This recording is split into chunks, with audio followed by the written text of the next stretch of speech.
বৈভব সূর্যবংশীর ঝড় ভারতকে এনে দিল অনূর্ধ্ব-19 বিশ্বকাপের ষষ্ঠ শিরোপা। ইংল্যান্ডকে 100 রানের ব্যবধানে স্রেফ উড়িয়ে দিয়ে নিজেদের করে নিল সবকিছু।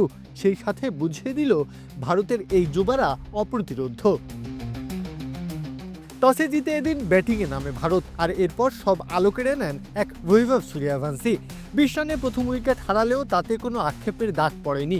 আয়ুষ মাহাত্রেকে সাথে নিয়ে বৈভব গড়ে তোলেন 142 রানের জুটি। আয়ুষ ফিরলেও অবিচল থাকে সূর্যবংশীর ব্যাট। শেষমেশ থামেন 80 বলে 175 রানের ইনিংস খেলে। ভারতের জয়ের ভিতটা তখনই গড়ে ওঠে। বাকিদের অবদানে ভারতের স্কোরবোর্ডে যোগ হয় 411 রান।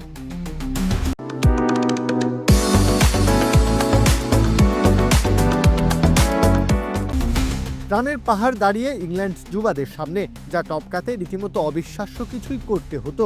শুরুটা অবশ্য খারাপ করেনি ইংল্যান্ড। 142 রান পর্যন্ত যেতে হারিয়েছিল মাত্র 3 উইকেট। তবে 174 থেকে 177 এই সময়টাতেই 4 উইকেট হারিয়ে ম্যাচ থেকেই ছিটকে যায় ইংলিশরা।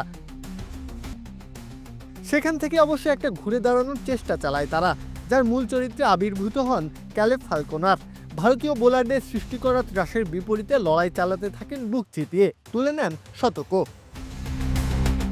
তবে সতীর্থদের আত্মসমর্পণে তা আর কাজে আসেনি। শেষ পর্যন্ত ইংল্যান্ডকে হারতে হয় কাটায় কাটায় 100 রানে। তাতেই যুব বিশ্বকাপের শিরোপা নিজেদের ঘরে তোলে ভারত। প্রত্যহ কাব্য, খেলা 71।